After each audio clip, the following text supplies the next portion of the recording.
Sementara itu pemirsa, dalam rapat paripurna DPRD Kabupaten Gianyar, salah satu pertanyaan yang diajukan sejumlah anggota Dewan kepada Bupati adalah masalah potensi objek pajak dan retribusi yang belum maksimal, serta banyaknya terjadi kebocoran. Menyikapinya, Bupati Gianyar Agus Mahayastra berjanji segera menindaklanjuti secara bertahap melalui sejumlah langkah pembenahan dan penataan. Peraturan daerah tentang anggaran pendapatan belanja daerah APBD tahun 2019 dinilai perlu diatensi pemerintah yang tercermin dalam pemandangan umum sebagaimana telah disampaikan sejumlah fraksi dalam rapat. Pemkab Gianyar perlu fokus terhadap sumber PAD dan salah satu aspeknya adalah pajak yang berasal dari retribusi wajib pajak selama ini. Hal ini pula menjadi sorotan sejumlah fraksi di DPRD Gianyar yang meminta jawaban Bupati sebelum pengesahan RAPBD 2019. Menyikapinya, Bupati Gianyar Agus Mahayastra mengakui memang saat ini sejumlah potensi objek pajak serta retribusi yang belum optimal dan belum sesuai dengan harapan. Kebocoran pajak yang berpotensi terjadi adalah dari wajib pajak yang belum berizin dan belum terdaftar sebagai wajib pajak. Berbagai langkah telah diambil Pemkab Gianyar seperti memasang maklumat pembayaran pajak terhadap penunggak pajak. Data penunggak pajak ini akan terus bertambah karena belum semua didata dan nantinya pemerintah bersinergi dengan Desa untuk melakukan pendataan. Meskipun jumlah penunggak pajak cukup tinggi, bukan berarti Pemkab tidak sigap atau tidak serius dalam mengatasi persoalan ini.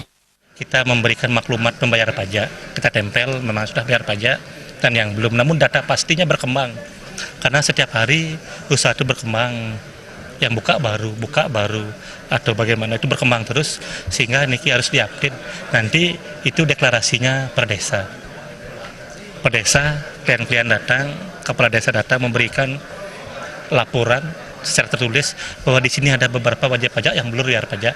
Kita akan tempelin bahwa dia ini belum melakukan kewajibannya untuk membayar pajak. Kita kasih SP1, SP2, kalau tidak ya kita tutup. Namun kalau ditanya angka yang pastinya karena ini berkembang, tentu tidak ada angka yang valid terkait dengan ini. Yang jelas ini jumlahnya banyak sekali.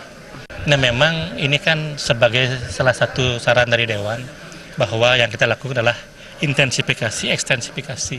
Intensifikasi itulah, dia kan bocornya tinggi. Namun bukan berarti tidak becus. Cuma mungkin ada beberapa hal yang memang belum dia sentuh. Nah, sehingga sekarang ini tidak boleh lagi ada kebocoran. Bupati mengatakan lebih lanjut, peningkatan PAD melalui peningkatan sarana dan prasarana pendukung profesionalisme SDM secara bertahap telah dilakukan secara daring atau online. Di samping itu, revisi regulasi telah dilakukan terkait objek daerah dan objek pajak retribusi daerah, serta pembentukan tim Satgas Penertiban Pajak dan Retribusi Daerah.